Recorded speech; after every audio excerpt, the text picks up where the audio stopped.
CHRISTIE microtiles give you the freedom to show, tell, delight, and together with the CHRISTIE Interactivity Kit, engage. This video will show you the proper way to assemble an array of CHRISTIE microtiles. See Section 2.3 of the Microtiles Installation and Setup Manual for a complete list of required tools and hardware.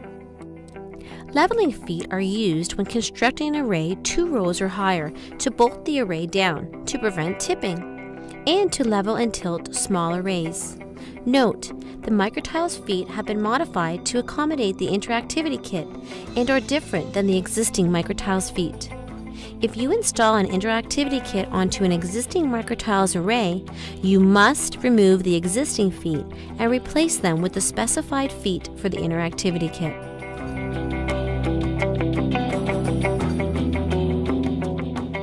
Place the first tile down. Ensure that you line up the tabs on the bottom of the tile with the tabs on the foot. Open the latch on the top of the first microtile. Assemble the first tile in the array to a left and centering level foot. Insert the 3 vertical screws that are shipped with the microtiles. Ensure that your seam is proper, so look for air gaps between the base of the microtile and the foot. Detach the assembly tool from the top of the tiles and hand tighten the 3 vertical screws to mount the tile to the feet. Do not completely tighten the screws at this point to allow for adjustments. Remove the screen and lens guard and install the screen onto the tile. Assemble the next tile in the array. Using the assembly tool, hand tighten the vertical screws to attach the tile to the foot. Do not completely tighten the screws to allow for adjustments.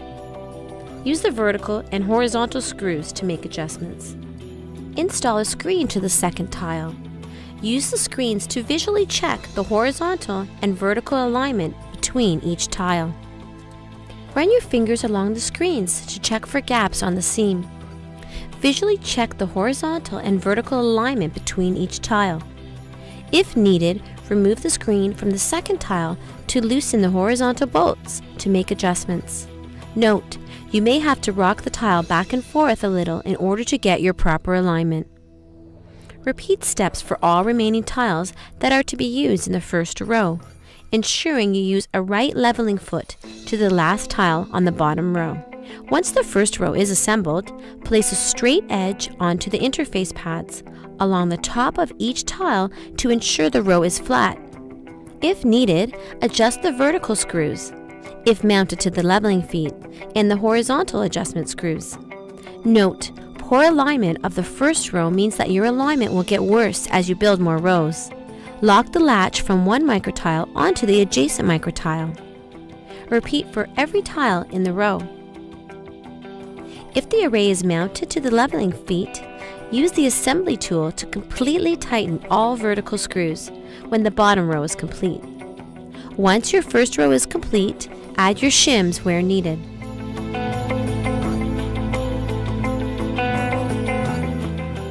Assemble microtiles in groups of 3 in counterclockwise portrait mode.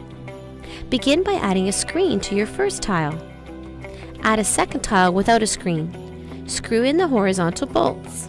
Note, you can see how much room you have to adjust by rocking the second tile. When you are satisfied, tighten the horizontal screws, add a screen, and build your third tile. When assembling in groups of 3, you are looking at the bottoms of the tiles to ensure they are lined up. You have more play with horizontal bolts as well. Make sure that you are installing the screens as you go. If you notice that a screen is out of tolerance, for example, it sticks out a bit to the right or left, and you do not have any more room to move it, try another screen. Once you are comfortable with the screen, that screen must stay with that tile. Depending on how tall your array is, you'll have to revert to building tile by tile on taller displays. Take your screens off and pivot the module before lifting it up.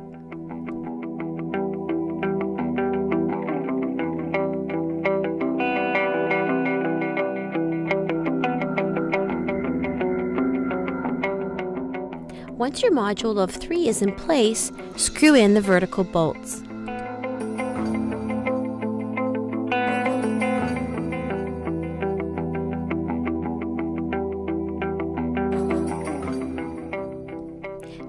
additional rows in the method of your choice, either 1 by 1 or modular. Ensure that you are checking your seams and air gaps as you go along.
Avoid touching the screen surface.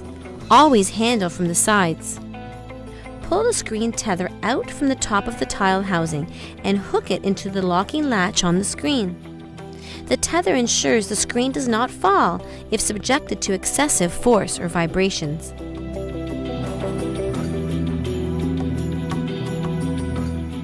Gently place it in the top center or bottom center of the screen. Carefully push the screen removal tool towards the screen using moderate pressure. Close the handle on the screen removal tool to apply suction. To remove the screen, carefully pull on the screen removal tool.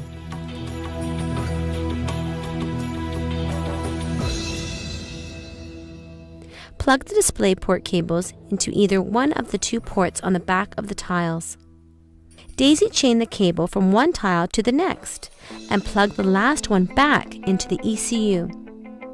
It is not necessary to make a complete loop. However, communication to the entire array will not be lost if one tile fails. For larger displays, consult the Microtiles Designer tool for a cabling guideline.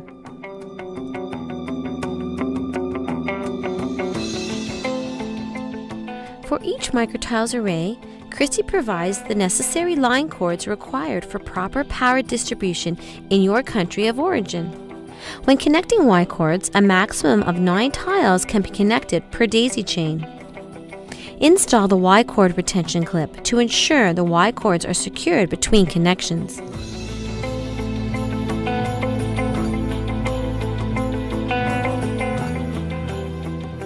When connecting the DisplayPort cables to the ECU, HSSL2 is used for out and HSSL1 is used for in. Connect your DVI-D cable from the ECU to your source.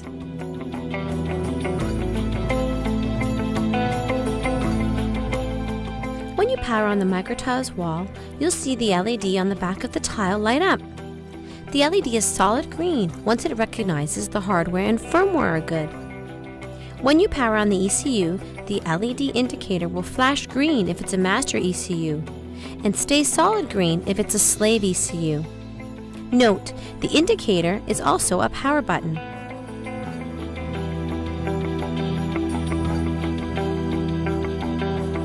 You must pair the remote with the master ECU in order to communicate with your Microtiles array. If the antenna isn't installed on the ECU already, do it now.